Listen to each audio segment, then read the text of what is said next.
Hey, what's up, Lighting World? What's up, my favorite peeps? How are you all dipsticks doing? Doing good. Doing All right. great. July. Captain Mateo De Feo and the Illuminator. What what has been going on? 4th of July here in a couple days. Nate, looks like you're at the lake, which sounds like a 4th of July thing to do there. Is that where you're at, the lake house? At the lake house, I try to be here every 4th. I think this is my 22nd year in a row. But yeah, it's nothing better than being at the lake house, especially when my wife's not here. It's just an added bonus.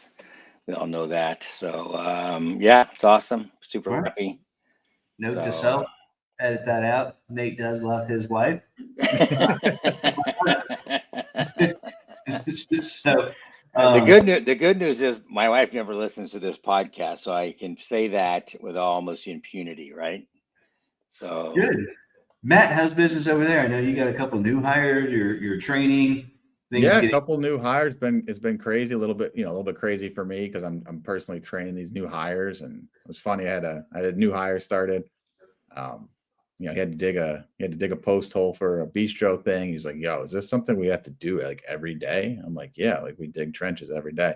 And then I took out the 32-foot ladder, set that up against the house. I was like, "All right," and he's like, "Nope, never mind, I'm not comfortable." And he quit that day. As soon as that 32-foot ladder came out, nice. It was hilarious. Yeah, I used to do that in training, like set up a 32 or a 40 footer on my house and just make them climb it like the first day. I want to know immediately if you can hang. If not, next. Yep. So that was good. Got quick. Had a guy start yesterday, another guy starting tomorrow. So been great. And 4th of July, like lots of clients, are running around just doing some final tidying up for all their parties. Now, I know you don't do as much ladder work, but I literally have people get up halfway and just freeze on a ladder. And we even pre-qualify. We make sure they're comfortable in heights and they know.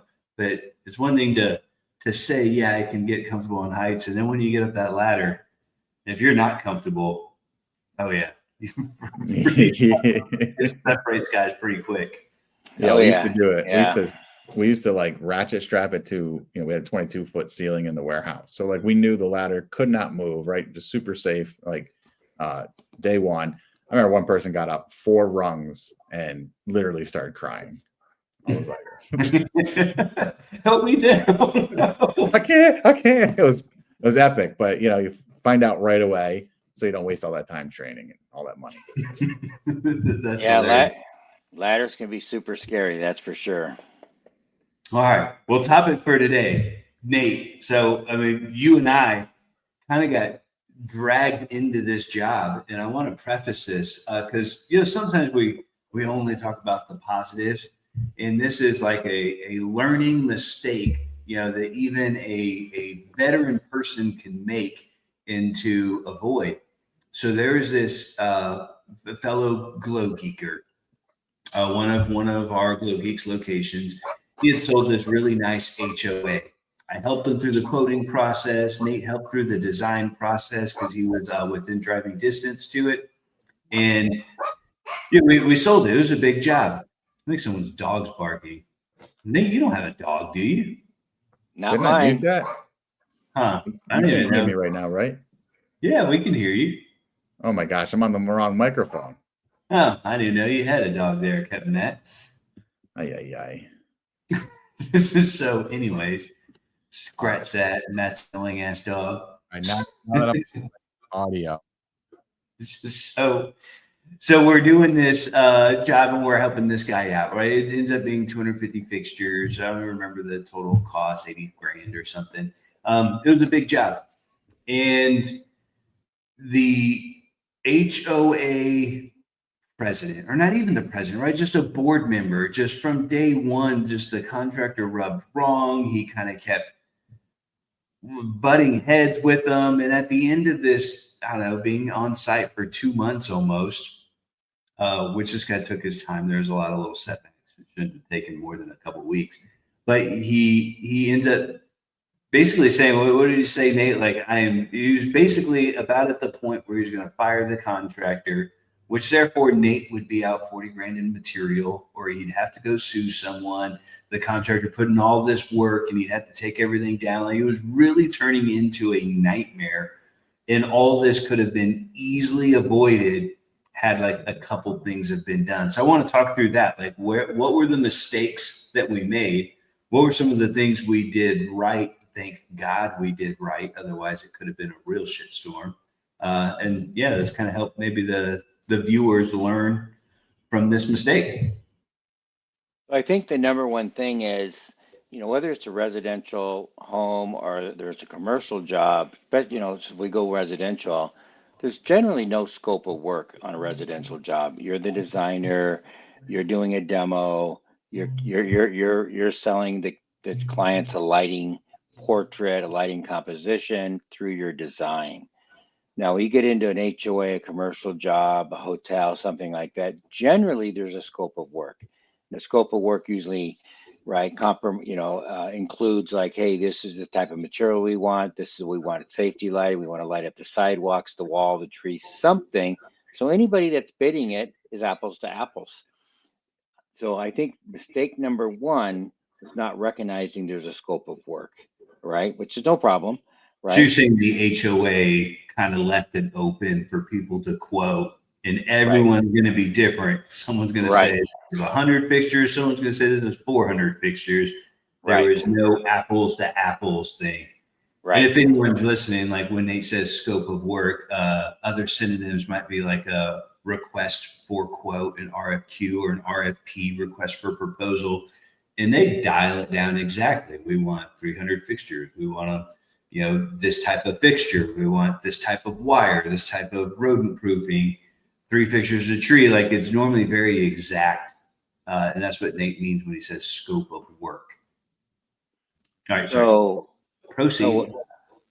So knowing that there's no scope of work, right? And I initially met with the HOA, some of the board members, and the property management company, and the contractor, and immediately realized there's no scope of work, no problem.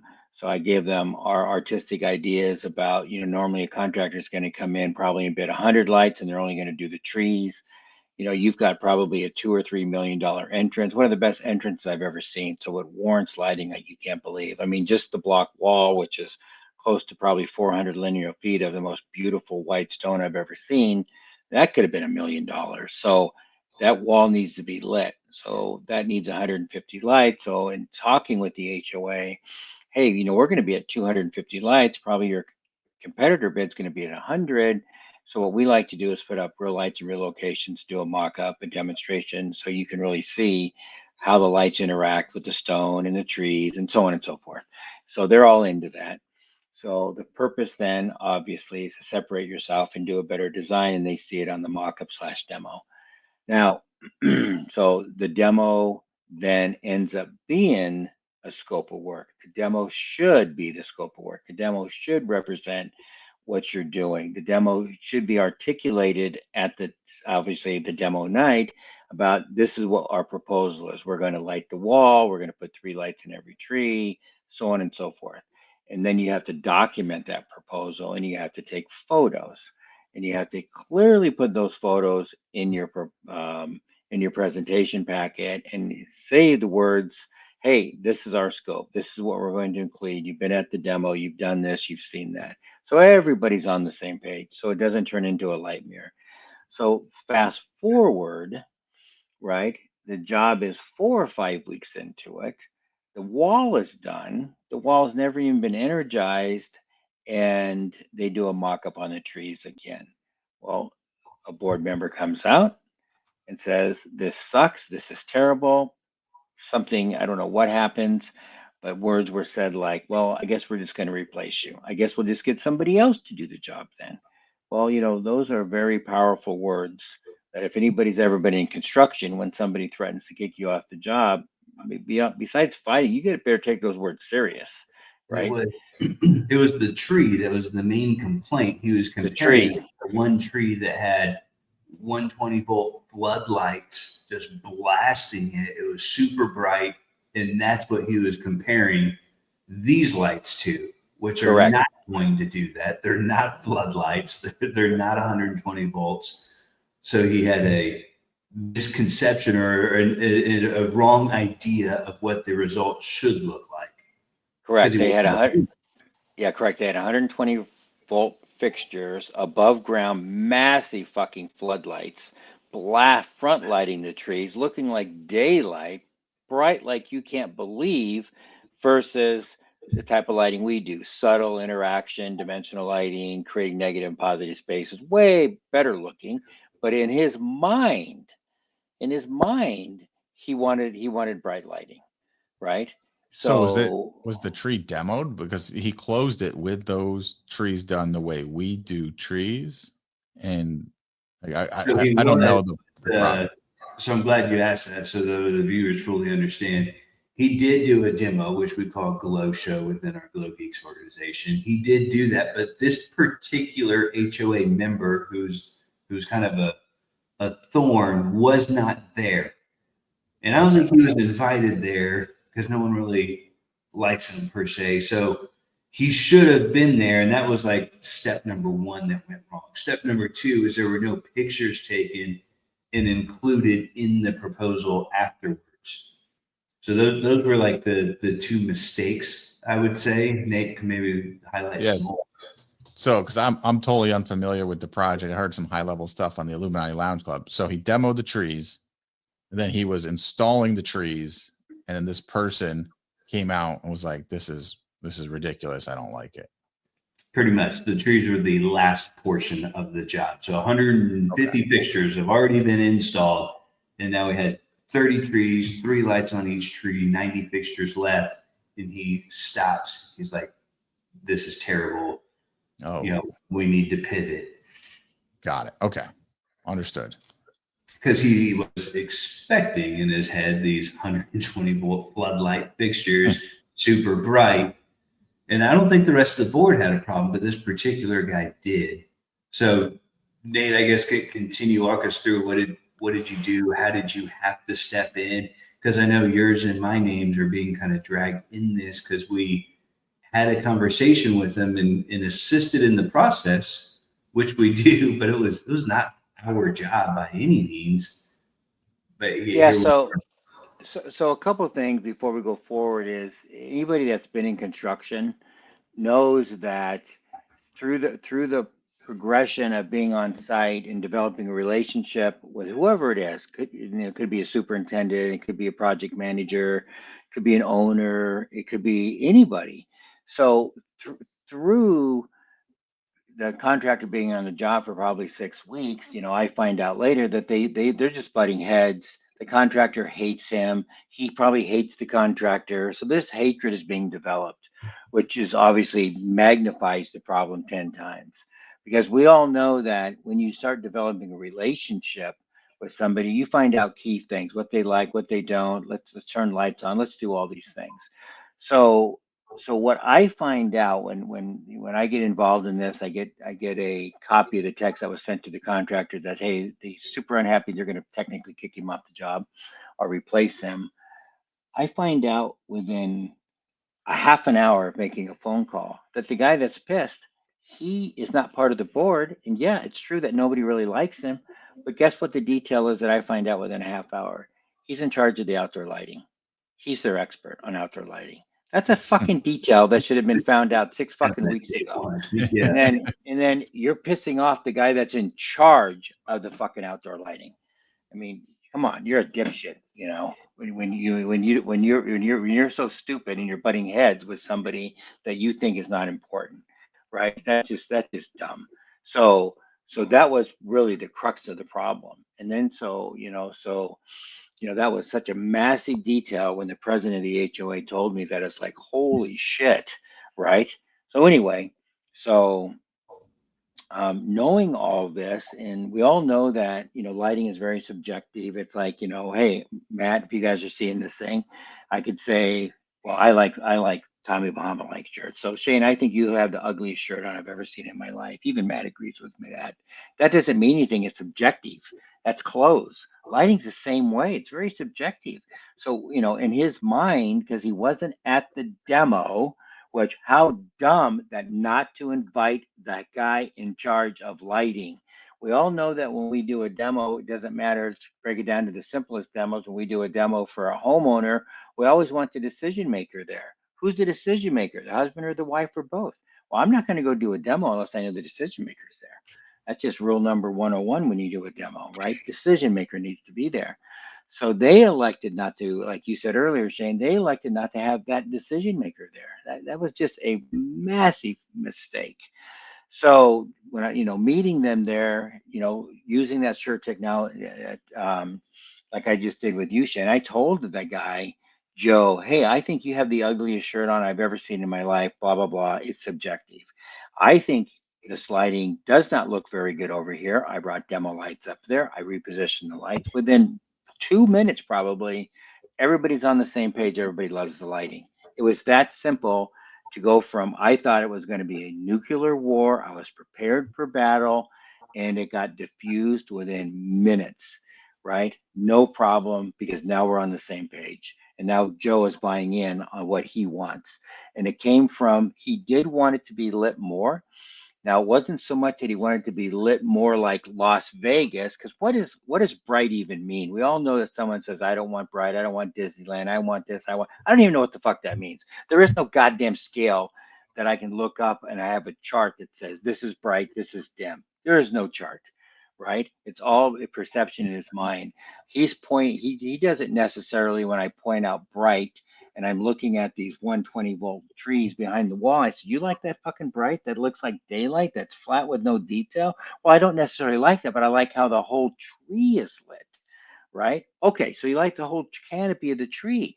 Not so much inside the canopy with all the negative and positive spaces and dimensional lighting, but you like the girth, the width, the whole volume of the tree. Yes. Oh, that's fucking easy. Let's just move the lights on, put them on the ground. I thought, my misunderstanding, no scope of work, and I use that word so many times, no scope of work. I had heard that you had a lot of rodent problems and landscaper issues, that you didn't want anything in the ground. Nope, nope. That's not really, we don't really care. We care about the rodents, but we don't care that they're on the ground. We'll deal with landscapers. Oh, well, fuck, that changes everything. We'll just move them to the ground. So we move them to the ground, move them to the outside of the canopy, got the whole width of the canopy lit, super badass, underlit, and striped some of the trunk. So we still got some of the inside of the canopy, which makes me happy. So we got dimensional lighting, and then we got outside lighting, right? To where we got the width of the canopy. Within minutes, they are so fucking happy. It's not even funny, right? So had you not stepped in, or someone stepped in and met them at night and recognized these changes, this could have taken a very a very bad turn. I think the contractor would be kicked off the job right now. Yeah.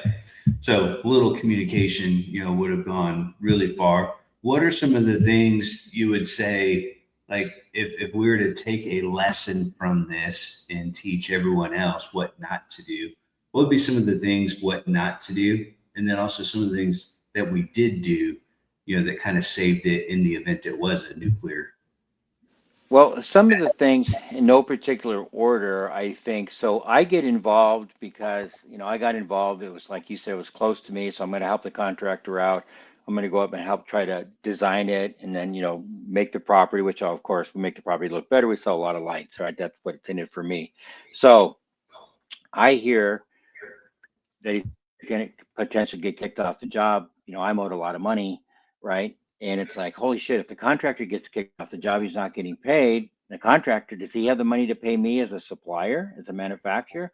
So that's a huge problem. And so when you guys, when you're sitting there putting yourself in a position, you're not going to get paid, you still owe that material to your supplier, right? The supplier's just not going to walk away and go, oh, well, fuck it, too bad we lost that one. No, supplier's fucking suing you, right? So now you got to come up with $40,000 and fight the HOA, fight the supplier. It's a lose, terrible situation.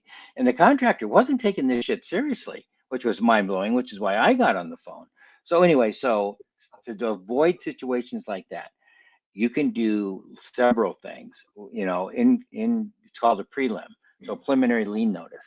right? And then you want your supplier on a big job to file a preliminary lien notice, because if the job does go sideways, that preliminary lien notice tells the owner, the contractor, and the lender, if there is one, that hey, I'm the supplier on this job. You have an obligation to pay me regardless if you kick the contractor off.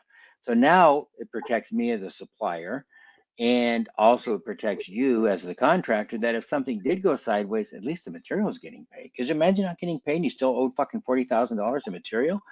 That's So in a scenario where they did not pay 50% down or something, and the contractor paid for the materials COD, you're saying we should reach out to our manufacturer, in this case, our manufacturer is you, and say, hey, Nate, I'm doing a commercial job.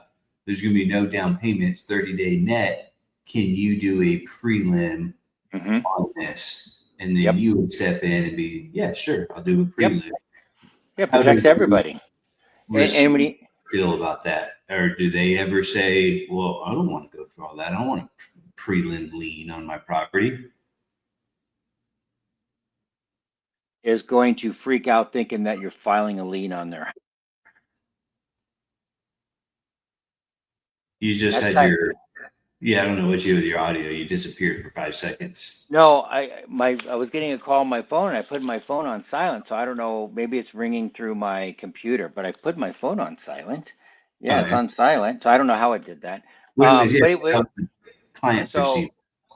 So a homeowner is going to freak out because when they hear the word lien, they're thinking you're literally filing a lien on their home, and you're not. It's a preliminary notice. So, but you don't typically need to do it for a homeowner. You do it maybe for the commercial, the HOA.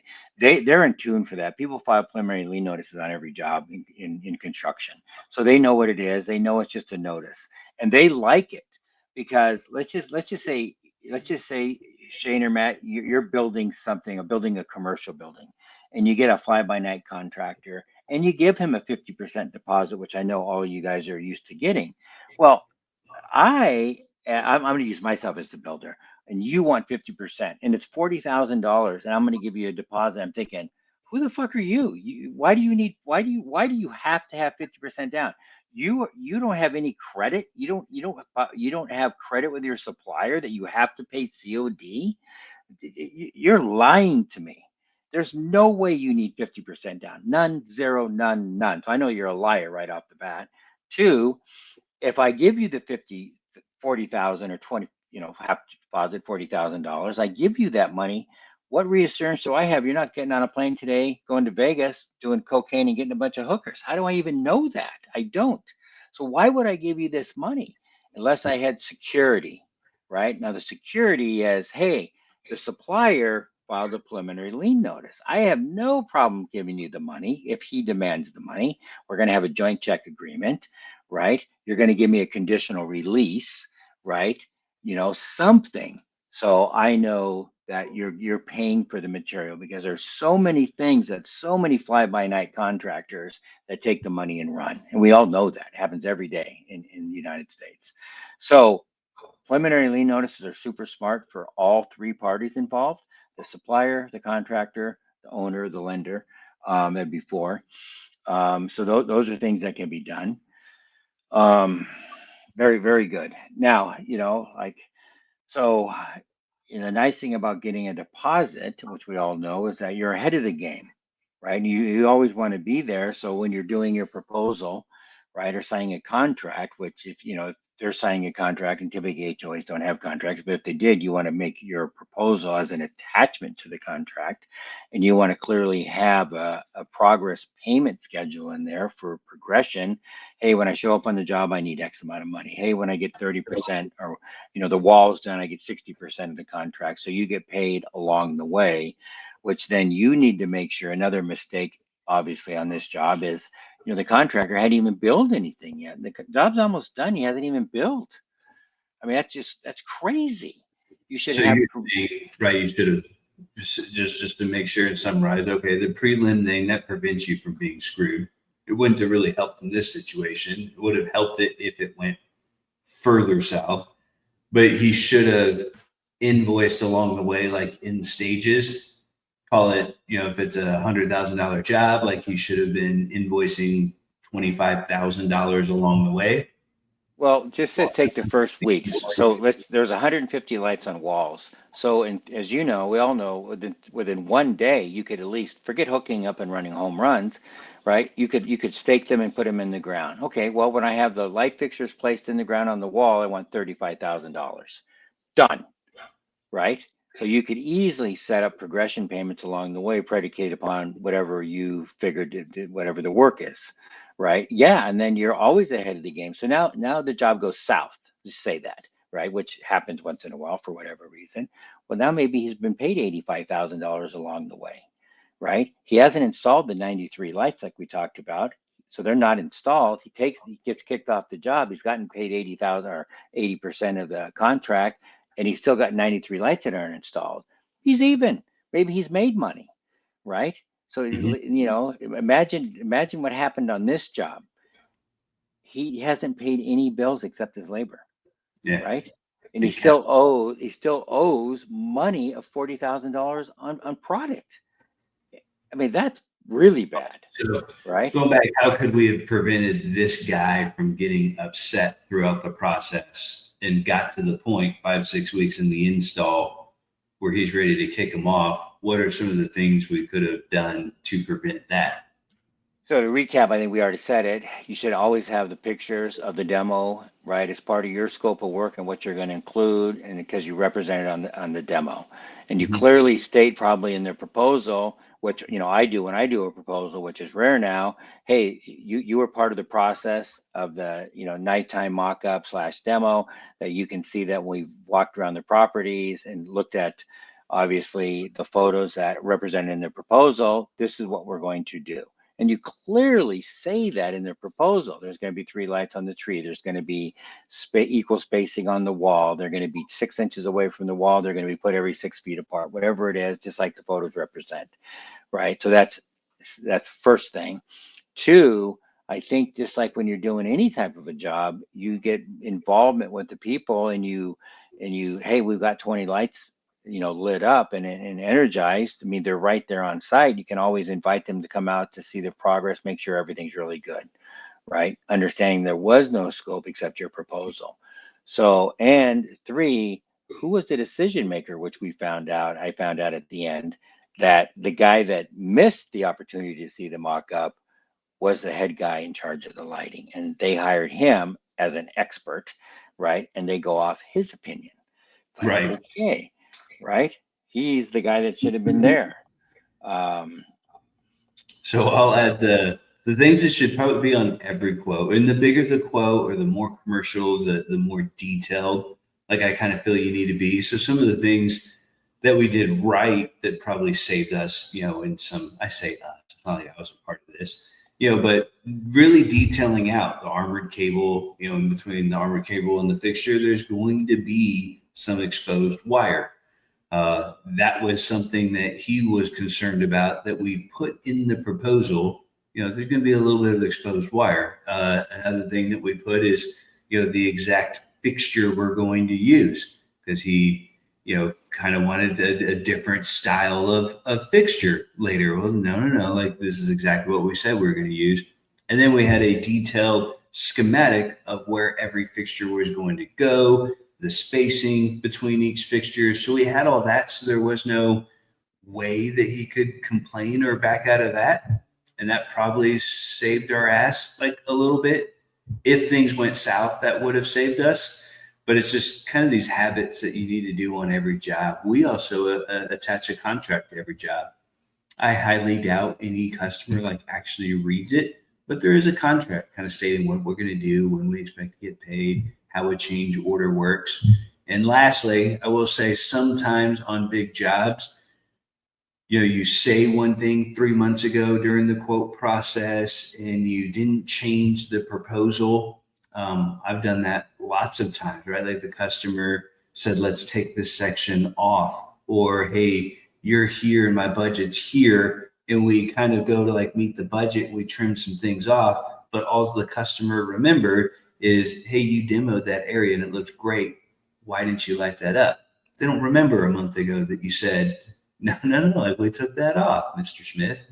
So anytime there's a change order, don't just verbally say okay, because that could be weeks later by the time you're collecting the final invoice and doing the final walkthrough.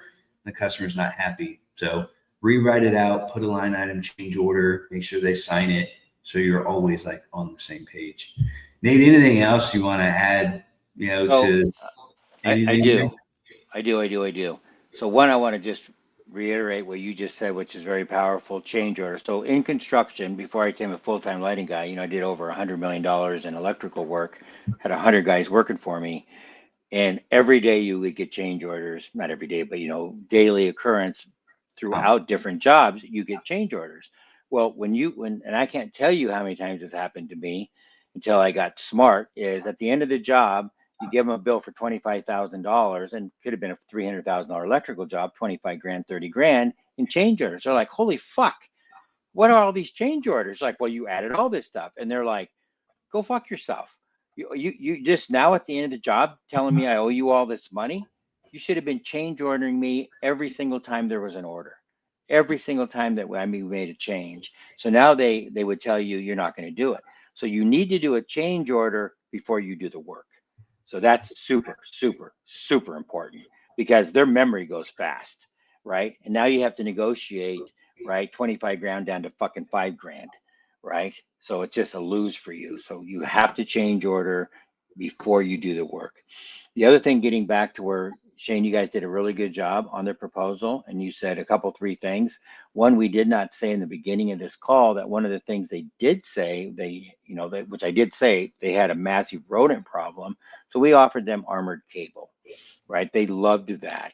Now in the proposal, Shane, you guys did a great job that, hey, within 6, from the fixture to the connection of the armored cable would be 6 inches of unarmored cable, clearly in their proposal. Because at that meeting I'm with them, he actually took a picture of the mounted fixture showing there was 6 inches and then said, this all has to be redone. Well, okay, I'm not the contractor, right? And of course the contractor was there and says, hey, it clearly states in our proposal that there's going to be exposed wire. So the lighting guy has said, well, I guess if it's in their proposal, basically, okay, right? But still wants to have a resolution, maybe as a change order, right? Because they're just fucking massively afraid that the rodents eat all the wire. And just so you guys know, the reason the rodents eat the wire, all this wire is from China now. That's made, my company, for the most part. It's got like soy filler in it, so it attracts rodents, and they love eating the wire because of the soy. So, and they know this, so they want to have everything protected. So hey, that's a change order, extra money for the contractor. So spelling out these details like this is so important. Now, the other thing you could do is attach drawings. So I have hundreds and hundreds and hundreds of CAD details. So like if you mount something in a tree, they may not like that. So, and if you submit that CAD detail that, hey, we're going to tree mount these things, we're going to use standoff brackets, we're going to use something that doesn't rust, like stainless steel or galvanized, and it's going to stand off so it allows for growth, and you attach that detail, there's no surprises, right? So like when you said you have such a detailed contract, Shane, that nobody ever reads, right? I still wouldn't want the homeowner to come back, even though I have an owl. Jesus fucking Christ, it's 9 pages. Of course, I don't even understand what I'm reading. So not nice detail says, hey, you can't argue with the detail, right? It's right there in your face. It clearly shows you because if you say we're going to mount it on the tree, what does that even mean? Right? Even if you said standoff, they don't know what that means. Hell, half these contractors, when they buy my standoff brackets, they don't stand. I give them standoff screws and they completely flush mount the bracket to the tree and don't even stand it off. I see it all the time. It's like, Jesus fucking Christ, Yeah. are you kidding me? Right? Well, So I like CAD details, to attach to proposals. I think that's really big. So the other thing that is good a lot of times, especially in HOAs, they have billing cycles. Like, you got to find out when you bill, and do I bill on the 1st? Do I bill on the 15th? Do I bill once a month? Do I have to have anybody sign it off? So a lot of times you can write it up as a PO and get them to issue a purchase order for that contractual work. And because when a lot of times a PO, they can cut a check within days because it doesn't have to go through a billing cycle because it's already budgeted. So a lot of times you can set it up as a PO. And the other thing that's real critical is, especially on things like this, a lot of times in residential, we're not licensed to do what we do. So we're out there technically unlicensed, but no, there's nobody policing us, so we get away with it. In commercial, you have to find out what requirements they have for you to be on site as a contractor. Do you need to be licensed, bonded? What type of insurance do you have? Is it 1 million, 2 million, 3 million? Do they need to be additionally insured? Can I, so you need to go through all of these different things to make sure you can even bid the job. So you need to find that out. Yep. Wouldn't you say in most cases though, they tell you what the qualifications need to be before they even accept your bid?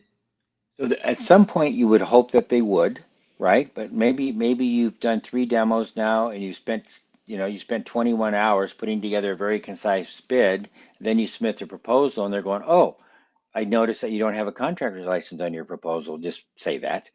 And then they send you, here's all of our minimum requirements for you to work on our property. And you're like, holy shit, I just wasted 21 hours. Wish I would have known this before, right? Oh, you So, $2 million in auto insurance. Well, I only have right, 1 million. Why will go and right, spend an extra $8,000 to get this right, job? Something right. should know So, yeah, before you spend 20 hours. yeah. So you need to find out all that info. And we would do that in construction. Like say we're doing a city work or working, maybe on a federal base or something. Every municipality, they have different requirements. And I want to know what those requirements are, right? So I don't want to waste a lot of time. So, for my world, this stuff's automatic that you do, right? So you don't waste a lot of time. All right. Well, good tips. I hope you guys out there, learn something and don't kind of make, these catastrophic mistakes. If you get a big job, just kind of make sure you dot your I's, cross your T's. I will say one more kind of announcement before we end it. Nate, Matt, and I were just talking. We've been planning an advanced seminar, on landscape lighting where all 3 of us are present. Right, I'm in San Antonio, Matt's in New York, Nate's in California. Like we are nowhere near each other.